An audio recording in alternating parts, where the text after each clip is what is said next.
chances are that in the last 3 years, your portfolio would have a lot more small and mid cap, a lot more railways and defense and infrastructure and PSU and whatever has worked would be more. So you need to bring your portfolio to the center of the market. Yeah, even if you invest in equity, again, you reduce your risk. So you go for large cap. Right? Within your asset allocation also, you reduced your risk. In the last 2 to 3 months, the trends are reversing already. In the last 3 months, the best performing sectors are IT, consumer and pharma. So market is already rotating, right? There was a point in time where it just became fashionable to say that, you should never have a house, you should never buy real estate. I think people get colored by what is the recent past experience.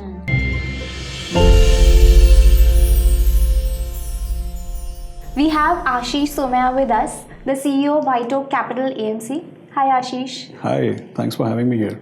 Thanks for making time. So, looking at the current market right now, do you think pulling out would be the right human behavior or like for an investor, or staying invested or probably reinvesting in equities would be the right? See, I always tell people that, अगर आपने सोचा भी नहीं था उससे ज़्यादा अगर आपका पैसा बन गया, if you made a lot more than what you originally thought, then don't be greedy beyond a point. हर साल 30% नहीं बनता है. That's not how it is supposed to work. So I would put it this way that, what people need is they need to rebalance. What it means is that in the last 3 years, it is highly likely that if you were supposed to have 80% in equity and 20% in debt, or if you're supposed to have 50% equity and 50% debt, if you were supposed to set some money aside for some goals, in the last 3 years, highly likely that compared to your targeted allocation or compared to what you intended to put in equity, you have put a lot more compared to what you should have otherwise. Right? Because what happens is the asset which appreciates, uska weightage portfolio mein वैसे ही बढ़ जाता है, and then people are greedy, so they will anyway put money where it is appreciating. So your weightage would have, so if you have crossed your desired level of allocation, you need to definitely reduce that. Second thing, let's say you are saying that no, I am in equity, I'll remain in equity. But within equity also, chances are that in the last 3 years, your portfolio would have a lot more small and mid cap, a lot more railways and defense and infrastructure and PSU and whatever has worked would be more. So you need to bring your portfolio to the center of the market. The center of the market is still the large caps and the financials and the IT and the consumer and pharmas of the world. Defense and railway and infrastructure is not the center of the market. So whichever way you look at it, either asset allocation or within equity, the constitution of the portfolio, people need to rebalance. I think that goes without saying. So what about reinvesting the profits or gains that one has made? Do you think they're doing that in equities again? Yeah, even if you invest in equity, again, you reduce your risk. So you go for large cap. Right? Within your asset allocation also, you reduced your risk. So you reduce your risk. So you go for a balance advantage or a kind of, more conservative multi-asset kind of product. So wherever you are currently from that level, you need to reduce your risk, whether it is within equity or whether it is across asset classes. The point is you must reduce your risk. Because the way the things have gone in the last 3 years, it's not supposed to be like that forever and ever.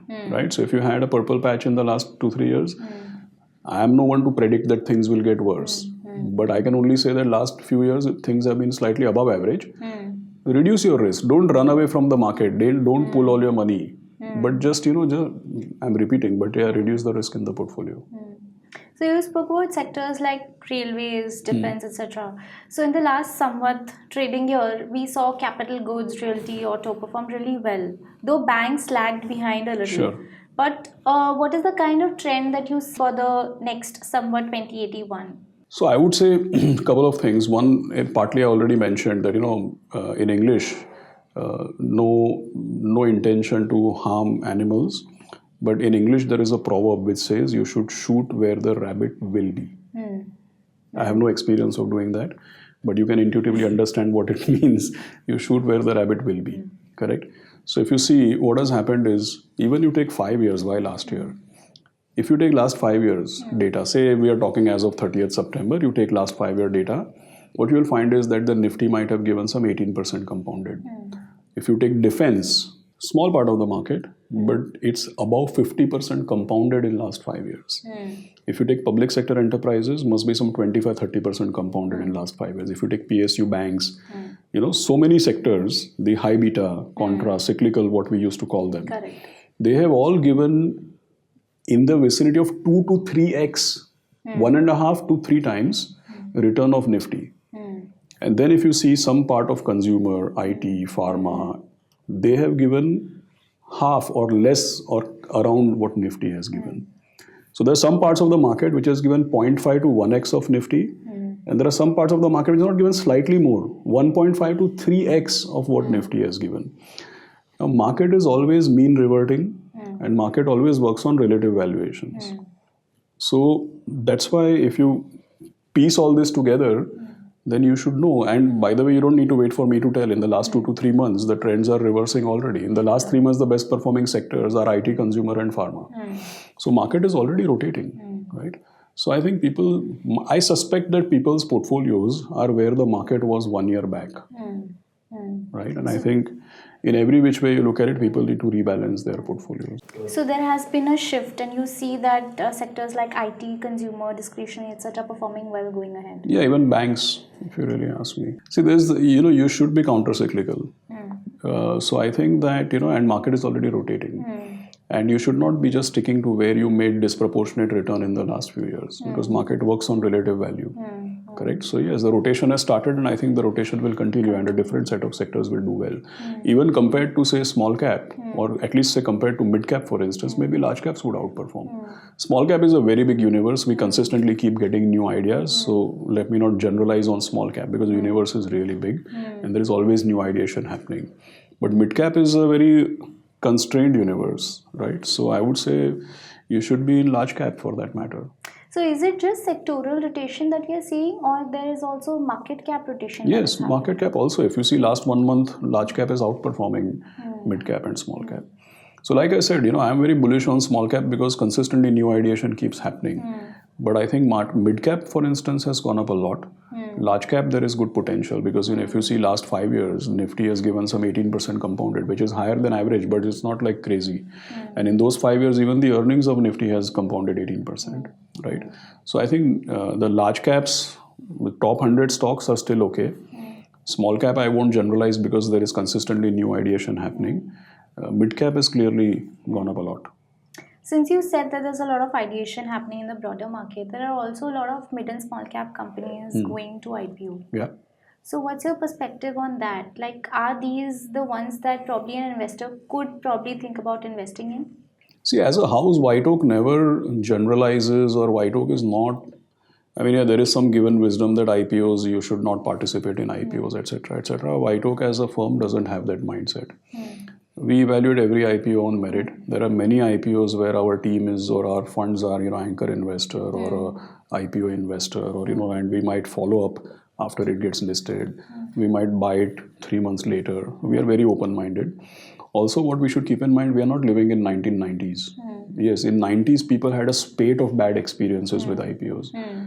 But today, in 2024, you should know that, when IPOs come, these companies are not rookies.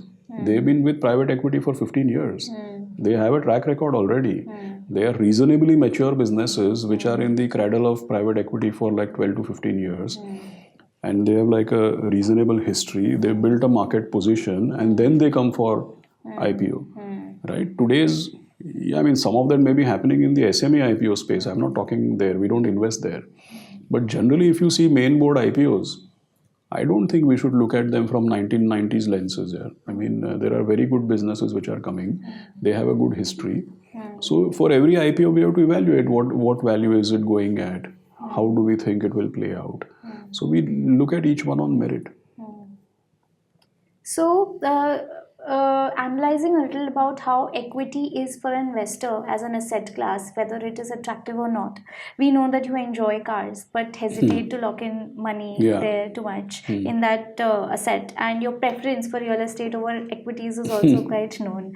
So, how do you balance passion, investing for passion, and also how attractive is equity considering all this?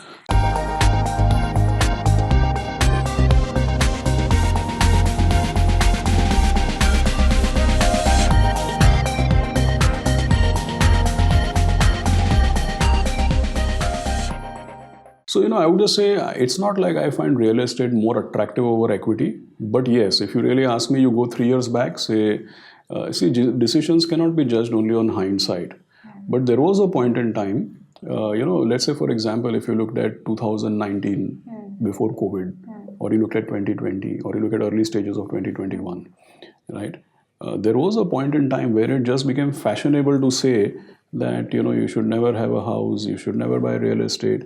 I think people get colored by what is the recent past experience, correct? So there was a point in time when real estate became very, very attractive. That is one. So I have always been an equity investor, and then equity and real estate. So it's not like one over the other, but there are certain scenarios where you feel that, okay, everybody is just dissing one asset class, which actually just doesn't make sense. And then that while equity has had a revival, even real estate across the country has had a revival. So I just feel that people should, I'm not a fan of people making deterministic statements. If somebody writes off something, then I would kind of, pay attention to that, correct? Like say for example, there was a point in time in 2019, people said, oh, youngsters are never going to buy a car. Everybody has, sharing economy. See what happened after that, right? The best performing sector is auto. Best performing sector is stock market. Is real estate. See what happened, correct? So it's not like I have love for one real estate or one asset class or the other. I just feel that you should pay attention when people write off something. That's the point. Now, when it comes to equity, look, whether it is equity or real estate, they are all, if you're bullish on an economy, then, the sectors which are closely linked to economy is equity. And real estate is one of the major factors of production. So you can't be bullish on India's economy but bearish on the stock market or real estate. I'm bullish on our growth prospects. So both are equally important. And I invest in both, so no favorites really. So would you also want to maybe for our viewers also tell us a little about how diversification is probably important for investors? Like you said that you prefer real estate as well as equity. Yeah. And then also how do you, if an investor has a passion and wants to invest for passion, like there are luxury items to invest in. So what is the kind of maybe ideal asset allocation that one could look at? It's also like, I know it's a little tricky.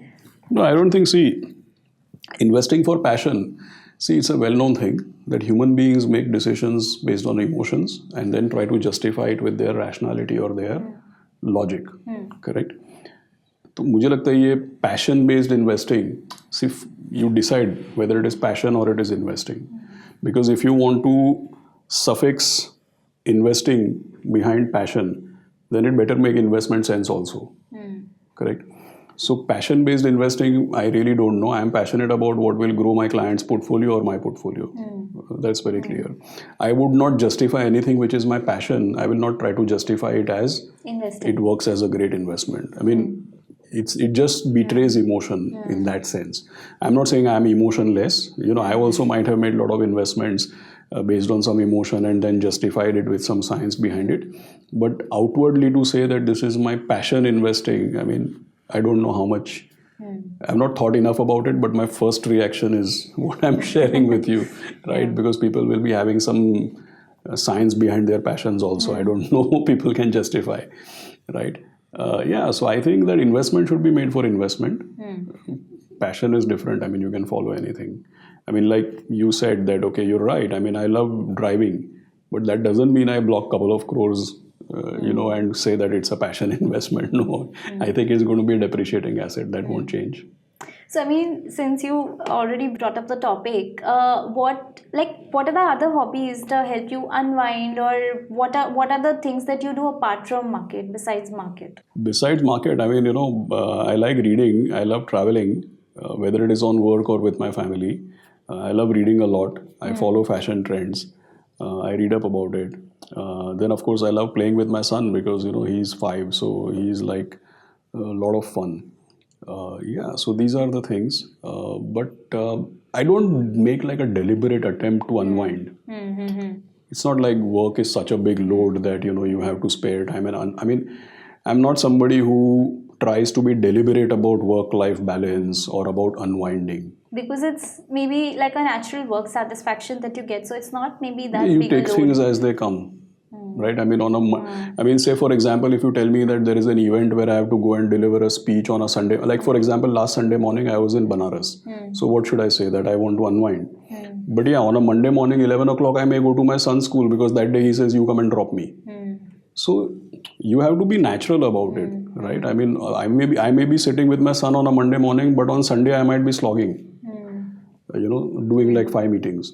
So you have to take things as they come, and you have to be, at least I feel that one should be flexible about prioritizing, right? If you, and nowadays organizations, including ours, we are pretty flexible, right? We don't question somebody that why are you where you are. So I think organizations have also matured, which means our own understanding of work-life balance and unwinding also has to mature. I think that's very important in this day and age where to at least for retention also and for work satisfaction, it's really important for everyone to feel comfortable, also be able to do everything. Like as long as, we are ultimately we are serving clients. So as long as clients' deliverables are done and as long as we are doing our duty, we have to allow some flexibility. Otherwise, people will go with very straitjacketed definitions of work-life balance, and then that also is counterproductive. So tell me something about off-roading, because I believe that you love off-roading, and I mean, how you got introduced to the sport, and like, what's the kind of connection that you have? So actually, मैं ये नहीं बोल सकता. I mean, I can't be not like an expert who's into the sport. Really speaking, I'm sure there are thousands of people who, But yeah, I mean, I was always excited about it. I mean, I always found it very adventurous and something to learn. So I got a Mahindra Thar and I go to, there's an academy in Igatpuri. So few times I've gone there, they have these programs where they teach you how to drive through slush and mud and through rocky terrain, middle of the night. So they do some programs where I've been a few times. So yeah, I mean, that's what I enjoy, but I can't say that I'm an expert or that I've been trained really. I mean, I would love to spend more time on that. But yeah, I mean, if you really ask me, that is something which really gives you thrill. Like, how to handle a vehicle which is, couple of tons, how to handle it in, and when it's like 45 degrees and you think that ab to gaya. Right? Or how to control it. I think those are interesting things. It was actually a lovely conversation with you. Thank you so much for making time. Thank you. Nice talking to you.